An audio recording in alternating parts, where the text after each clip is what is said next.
সুপ্রিয় শিক্ষার্থীবৃন্দ, আসসালামু আলাইকুম। সবাই কেমন আছো? আশা করি সবাই বাসায় আছো, নিরাপদে আছো এবং সুস্থ আছো।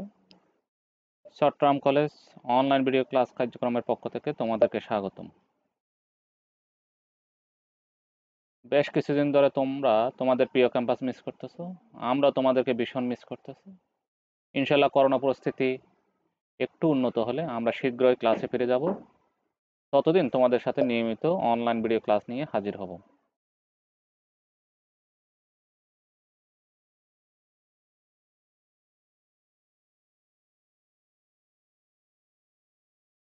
প্রিয় শিক্ষার্থীবৃন্দ, আজকে রসায়ন দ্বিতীয় পত্রের জৈব রসায়নের কার্বক্সিলিক অ্যাসিড সমগত শ্রেণীর জৈব যৌগ নিয়ে বিস্তারিত আলোচনা করব। আশা করি তোমরা ততক্ষণ আমার সাথে থাকবে। ক্লাসটা শুরুর আগে আশা করি তোমরা একটু খাতা কলম নিয়ে সবাই বসবে এবং লেকচারটা মনোযোগ সহকারে শুনবে।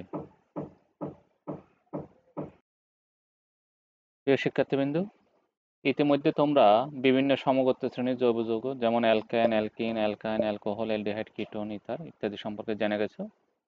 আজকে আমি কার্বক্সিলিক অ্যাসিড নিয়ে আলোচনা করব।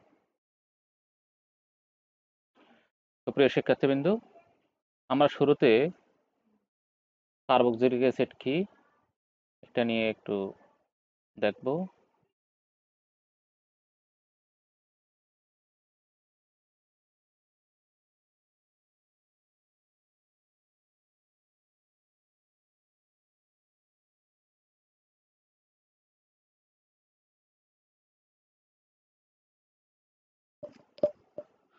যে সকল জৈব যৌগের অণুতে হাইড্রোজেন, অ্যালকাইল, অ্যালকিনাইল বা অ্যারাইল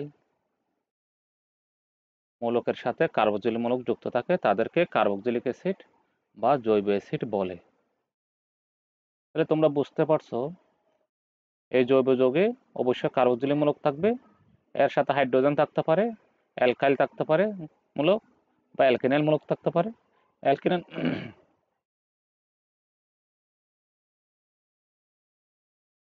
প্রিয় শিক্ষার্থীবৃন্দ, অ্যালকিনাইল মূলক হচ্ছে যেটা অ্যালকিন থেকে একটা হাইড্রোজেন কম, আর অ্যারাইল মূলক হচ্ছে যেটা বেনজিন থেকে আমরা যদি একটা হাইড্রোজেন নিয়ে নিই সেটা হচ্ছে অ্যারাইল মূলক।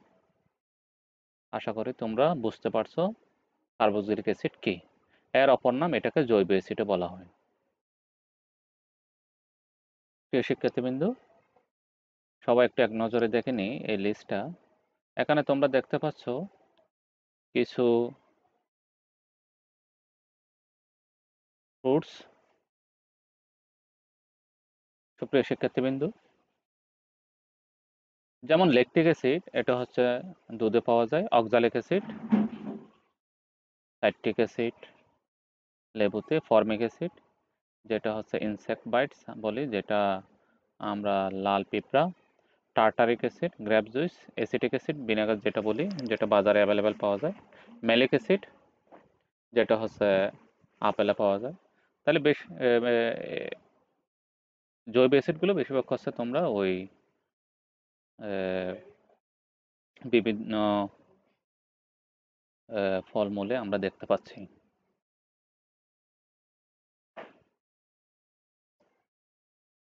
প্রিয় শিক্ষার্থীবৃন্দ, আমরা যদি একটু এক নজরে দেখে নিই কার্বক্সিলিক অ্যাসিড বা জৈব অ্যাসিডের নামকরণ। সুপ্রিয় শিক্ষার্থীবৃন্দ, তাহলে কার্বক্সিলিক অ্যাসিডের নামকরণের ক্ষেত্রে কার্বক্সিল মূলক কমন থাকতে হবে। আর কার্বক্সিল মূলক শিকলের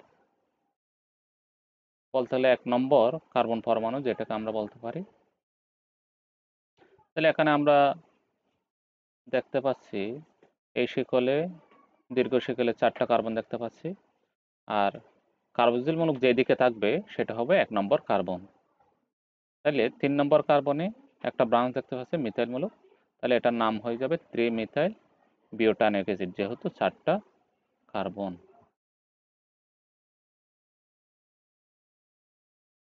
সুপ্রিয় শিক্ষার্থীবৃন্দ, নিচের 2টা যৌগ আছে, যে 2টা যৌগের নাম তোমরা আশা করি পারবে। সুপ্রিয় শিক্ষার্থীবৃন্দ, এবার কার্বক্সিলিক অ্যাসিড বা জৈব অ্যাসিডকে আমরা বিভিন্নভাবে শ্রেণীভুক্ত করতে পারবো। আমরা একটু এক নজরে দেখে নেব।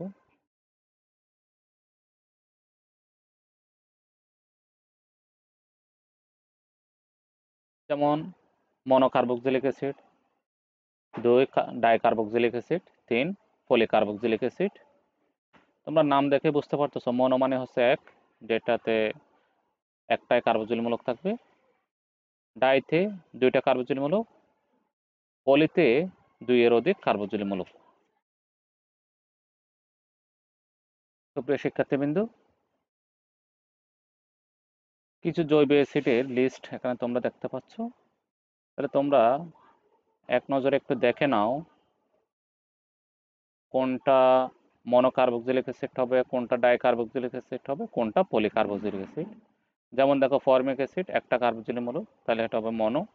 অ্যাসিটিক অ্যাসিড তাও একটা কার্বক্সিল মূলক, তাহলে অতএব ফর্মিক অ্যাসিড, অ্যাসিটিক অ্যাসিড, এটা হবে মনোকার্বক্সিলিক অ্যাসিড। ঠিক অক্সালিক অ্যাসিড। সুপ্রিয় শিক্ষার্থীবৃন্দু, দেখো সাইট্রিক অ্যাসিড এখানে কার্বক্সিলিক মূলক 2টা 3টা, তাহলে এটা পলিকার্বক্সিলিক অ্যাসিড। অক্সালিক অ্যাসিড এটাতে 2টা কার্বক্সিলিক মূলক দেখতে পাচ্ছ, তাহলে এটা হবে ডাইকার্বক্সিলিক অ্যাসিড। বেনজোইক অ্যাসিড এখানে একটা কার্বক্সিলিক মূলক, অতএব এটা হবে মনোকার্বক্সিলিক অ্যাসিড। অ্যাসিটাইল স্যালিসাইলিক অ্যাসিড যেটাকে আমরা অ্যাসপ্রিন বলি, তোমরা এটা সম্পর্কে অনেক পরিচিত। এখানে একটাই কার্বক্সিলিক মূলক, অতএব এটা মনোকার্বক্সিলিক অ্যাসিড। তাহলে কার্বক্সিলিক অ্যাসিডের সংখ্যার উপর ভিত্তি করে আমরা জৈব অ্যাসিডকে মনোকার্বক্সিলিক অ্যাসিড, ডাইকার্বক্সিলিক অ্যাসিড এবং পলিকার্বক্সিলিক অ্যাসিড হিসাবে শ্রেণীবিন্যস্ত করতে পারি। সুপ্রিয় শিক্ষার্থীবৃন্দু, এবার চলে আসি কার্বক্সিলিক অ্যাসিডে অনুরণন প্রভাব, যেটাকে আমরা রেজোনান্স ইফেক্টটা বলতে পারি। সুপ্রিয় শিক্ষার্থীবৃন্দু, অ্যালকোহল সমগোত্রীয় শ্রেণীতে আমরা জানি বন্ড ওএস অর্থাৎ হাইড্রোক্সিল মূলক আছে, আর কার্বক্সিলিক অ্যাসিড বা জৈব অ্যাসিডে যেটা কার্বক্সিলিক মূলক আছে ওখানে সেখানে যেটা বন্ড COOH ওখানেও ওএস আছে। তাহলে আমরা যদি একটু যদি দেখি, সেটা হচ্ছে অ্যালকোহলের হাইড্রোক্সিল গ্রুপ অপেক্ষা কার্বক্সিল গ্রুপের হাইড্রোক্সিল ওএস অনেক সহজে প্রোটন ত্যাগ করতে পারে।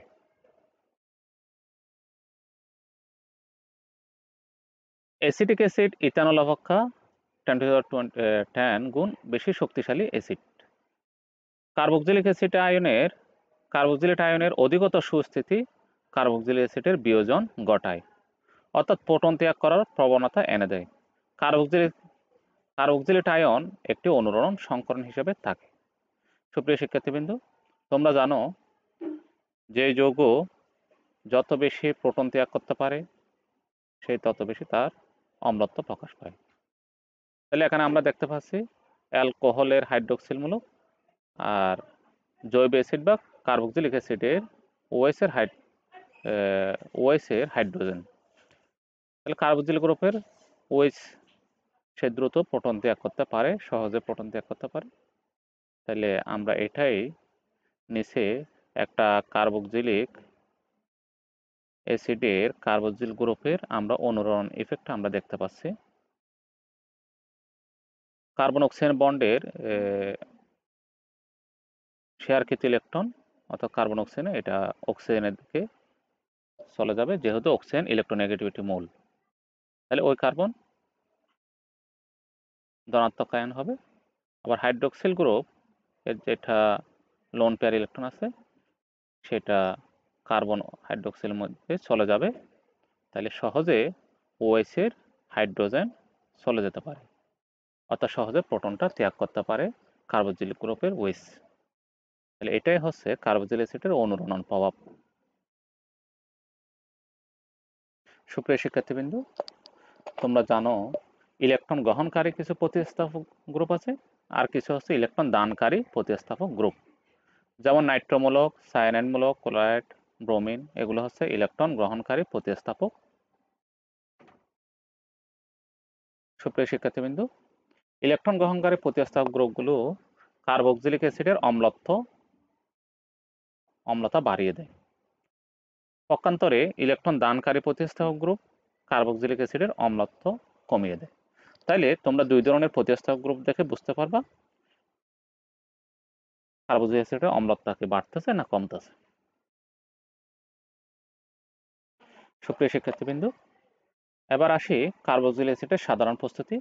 কিভাবে আমরা সমগত শ্রেণীর কার্বক্সিলিক অ্যাসিডের যৌগগুলো প্রস্তুত করব। 1. জারণ পদ্ধতিতে চাইলে প্রস্তুতি করতে পারি। 2 হচ্ছে নাইট্রাইল বা সায়ানাইড থেকে। 3 হচ্ছে গ্রিগনাট বিকারক থেকে। গ্রিগনাট বিকারক যেটা খুব একটা রিস্কফুল একটা রিয়েজেন্ট, যেটা থেকে অনেক ধরনের সমগত শ্রেণীর জৈব যৌগ তৈরি করা। প্রিয় শিক্ষার্থীবৃন্দু, এবার আসি কার্বক্সিলিক অ্যাসিডের সাধারণ প্রস্তুতিতে। জারণ পদ্ধতিতে কিভাবে আমরা কার্বক্সিলিক অ্যাসিডগুলো তৈরি করতে পারি সমগত শ্রেণীর। প্রিয় শিক্ষার্থীবৃন্দু, জারণ পদ্ধতিতে আমরা অ্যালকোহল, অ্যালডিহাইড, কিটোন যদি জারণ করি আমরা অতি সহজে কার্বক্সিলিক অ্যাসিড প্রস্তুত করতে পারি। তাহলে লঘু সালফিউরিক অ্যাসিডে পটাশিয়াম বা সোডিয়াম ডাইক্রোমেটের দ্রবণ কিংবা অম্লীয় বা ক্ষারকীয় পটাশিয়াম পারম্যাঙ্গানেটের দ্রবণ খুব ভালো জারক হিসেবে কাজ করে। তাহলে এগুলোকে আমরা জারক হিসেবে ইউজ করতে পারি। প্রিয় শিক্ষার্থীবৃন্দ, আমরা পটাশিয়াম পারম্যাঙ্গানেট এবং পটাশিয়াম ডাইক্রোমেট আমরা দুইটা বিক্রিয়া এখানে দেখতে পাচ্ছি। যেমন অ্যালকোহল থেকে ইথানোয়িক অ্যাসিড, যেমন ইথানল থেকে ইথানোয়িক অ্যাসিড। ইথানল থেকে আমরা পটাশিয়াম ডাইক্রোমেটের উপস্থিতি করি অম্লীয়। ইথানল প্রথমে অ্যালডিহাইড হয়ে যাবে, যেটা অ্যাসিটাইলডেট হয়ে গেল। পরবর্তী ধাপে এটা অ্যাসিটিক অ্যাসিড বা জৈব অ্যাসিড বা ইথানোয়িক অ্যাসিডে হবে। তাহলে আমরা অ্যালকোহল প্রথমে অ্যালডিহাইড হয়ে গেল, অ্যালডিহাইড থেকে আমরা অ্যাসিটিক অ্যাসিড জারণ প্রক্রিয়ায় তৈরি করতে হবে। সুপ্রিয় শিক্ষার্থীবৃন্দ, আমরা এখানে 3 ধরনের অ্যালকোহল দেখতে পাচ্ছি। একটা হচ্ছে প্রাইমারি অ্যালকোহল, আর একটা সেকেন্ডারি অ্যালকোহল, আর একটা হচ্ছে টারশিয়ারি অ্যালকোহল। সুপ্রিয় শিক্ষার্থীবৃন্দ, তাহলে হাইড্রোক্সিল মূলক যে কার্বনের সাথে থাকবে ওই কার্বনের সাথে যদি একটা কার্বন থাকে আমরা ওইটাকে প্রাইমারি অ্যালকোহল হিসাবে সহজে শনাক্ত করতে পারব। হাইড্রোক্সিল গ্রুপ যে কার্বনের সাথে থাকবে সেটা যদি দুইটা কার্বনের সাথে যুক্ত থাকে আমরা সহজে মনে করতে পারবো সেটা হচ্ছে সেকেন্ডারি। হাইড্রোক্সিল গ্রুপ যে কার্বনের সাথে যুক্ত থাকবে সেটা যদি 3টা কার্বনের সাথে যুক্ত থাকে আমরা তাকে টারশিয়ারি অ্যালকোহল বলবো। তাহলে তোমরা সহজে মনে রাখতে পারো হাইড্রোক্সিল গ্রুপ যে কার্বনের সাথে যুক্ত থাকবে ওই কার্বনের সাথে একটা কার্বন থাকলে প্রাইমারি বা 1 ডিগ্রি, 2টা কার্বনের সাথে থাকলে 2 ডিগ্রি, 3টার সাথে থাকলে সেটা হবে 3 ডিগ্রি। সুপ্রিয় শিক্ষার্থীবৃন্দ, আমরা যদি প্রাইমারি অ্যালকোহল থেকে যদি কার্বক্সিলিক অ্যাসিড তৈরি করতে চাই, প্রাইমারি অ্যালকোহল অ্যালডিহাইড হয়ে যাবে, অ্যালডিহাইড থেকে কার্বক্সিলিক অ্যাসিড পাবো। আর যদি সেকেন্ডারি অ্যালকোহল নিই, সেকেন্ডারি অ্যালকোহল কিটোন হয়ে যাবে, ওই কিটোন থেকে আবার কার্বক্সিলিক অ্যাসিড তৈরি করা যাবে। সুপ্রিয় শিক্ষার্থীবৃন্দ, আশা করি তোমরা বুঝতে পারতেছো কিভাবে প্রাইমারি অ্যালকোহল সেকেন্ডারি অ্যালকোহল থেকে কার্বক্সিলিক অ্যাসিড তৈরি করা সম্ভব। প্রিয় শিক্ষার্থীবৃন্দ, এবার আসি নাইট্রাইল বা সায়ানাইড থেকে কিভাবে জৈব অ্যাসিড কার্বক্সিলিক অ্যাসিড প্রস্তুত করা যায়। প্রিয় শিক্ষার্থীবৃন্দ, নাইট্রাইল বা সায়ানাইড থেকে, যেটাকে আমরা আর্দ্র বিশ্লেষণ দ্বারা অ্যাসিড প্রস্তুতি বলতে পারি, অম্লীয় বা ক্ষারকীয় দ্রবণ দ্বারা সায়ানাইড বা নাইট্রাইলকে আর্দ্র বিশ্লেষণ করে কার্বক্সিলিক অ্যাসিড পাওয়া যায়। তাহলে অ্যালকাইল নাইট্রাইট এটা অ্যালকাইল হ্যালাইড থেকে পাওয়া যাবে। তাহলে আমরা অ্যালকাইল নাইট্রাইটটা কোথায় থেকে পাবো? এটা অ্যালকাইল হ্যালাইড থেকে পাবো।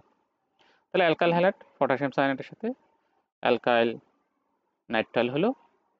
এই অ্যালকাইল নাইট্রাইটকে যদি আমরা হাইড্রোলাইসিস করি বা আর্দ্র বিশ্লেষিত করি তাহলে আমরা সহজে জৈব অ্যাসিড পাবো।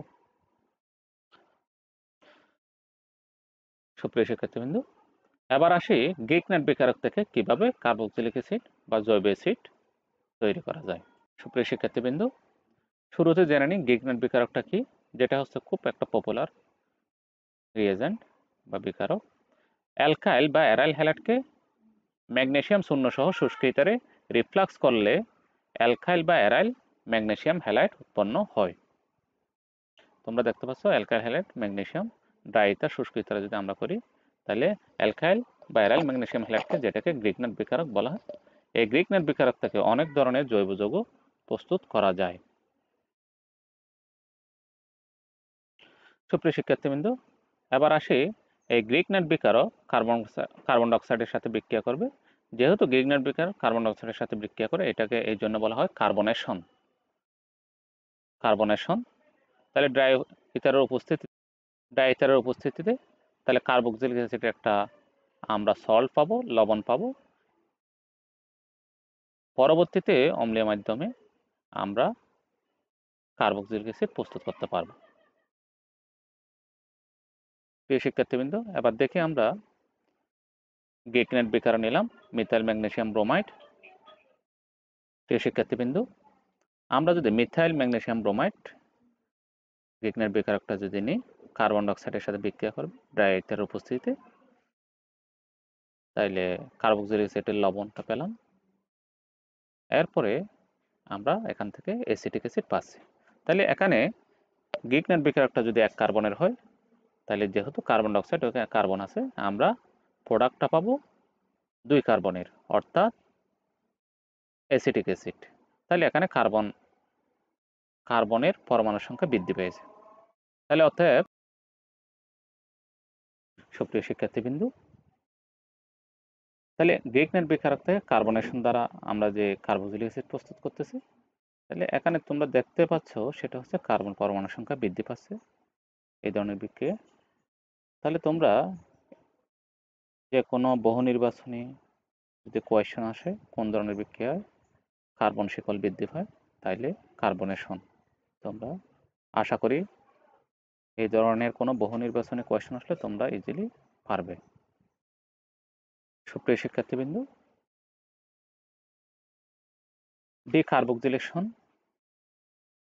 ডিকার্বক্সিলেশন মনে হচ্ছে কার্বন ডাইঅক্সাইড বেরিয়ে যায়। তোমরা দেখতে পাচ্ছ কার্বক্সিলিক অ্যাসিড, সেটাকে যদি আমরা সোডা লাইম সহ যদি উত্তপ্ত করি, সোডা মানে হচ্ছে সোডিয়াম হাইড্রোক্সাইড, আর লাইম মানে চুন, ক্যালসিয়াম অক্সাইড, তাহলে এখান থেকে আমরা অ্যালকেন পাবো। তাহলে অ্যাসিটিক অ্যাসিডের সোডিয়াম লবণ বা সোডিয়াম অ্যাসিটেট, এটা সোডিয়াম হাইড্রোক্সাইডের সাথে বিক্রিয়া করে ক্যালসিয়াম অক্সাইডের উপস্থিতিতে, তাহলে মিথেন পাবো। আর এইদিকে সোডিয়াম কার্বনেট পাবো, sodium hydroxide.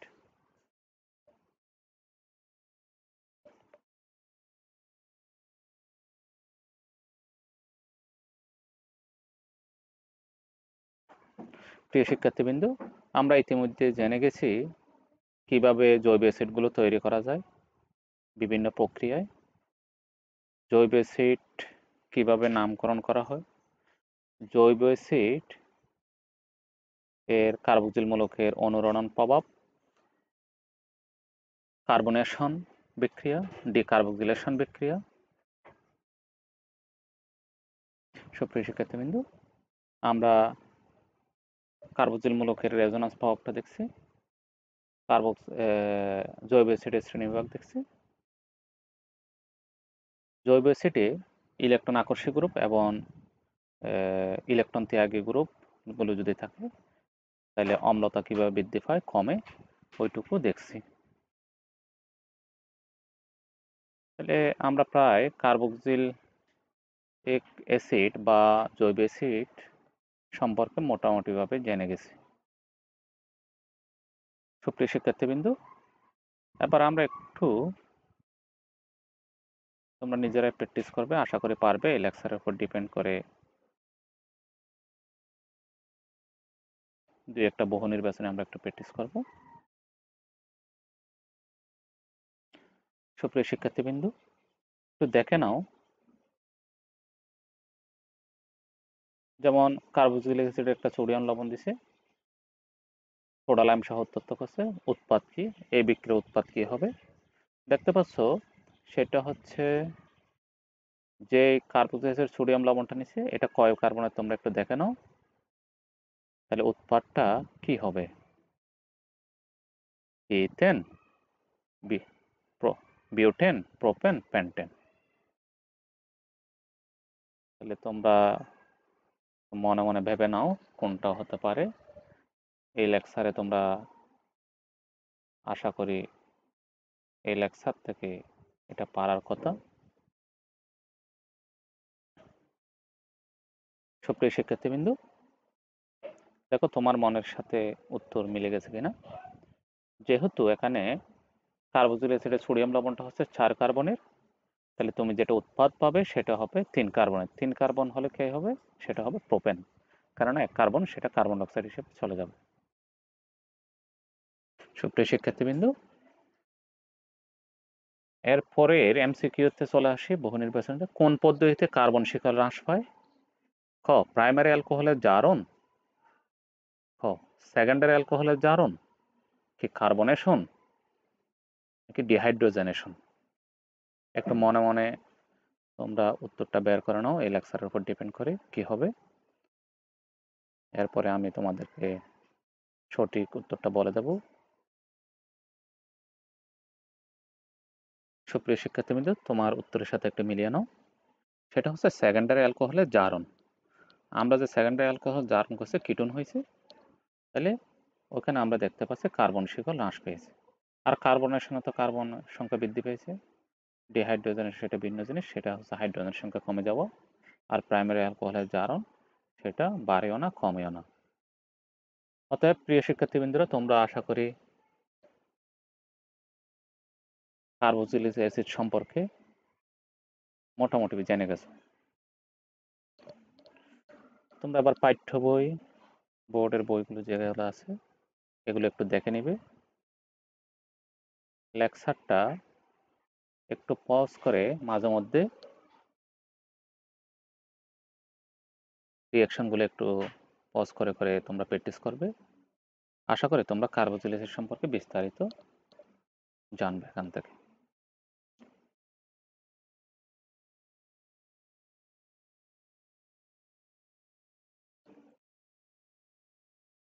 Thanks for your attention. সবাই ভালো থাকবে, সুস্থ থাকবে। ইনশাল্লাহ করোনা পরিস্থিতি একটু উন্নত হলে আমরা আবার ক্লাসে ফিরে আসবো। ততদিন পর্যন্ত তোমাদের সাথে অনলাইন ক্লাস নিয়ে আমরা নিয়মিত হাজির হব। এই ক্লাসটা তোমরা আমাদের চট্টগ্রাম কলেজের ফেসবুক গ্রুপ যেটা আছে এটাতে পাবে, আর পাশাপাশি ইউটিউবে পেতে পারো।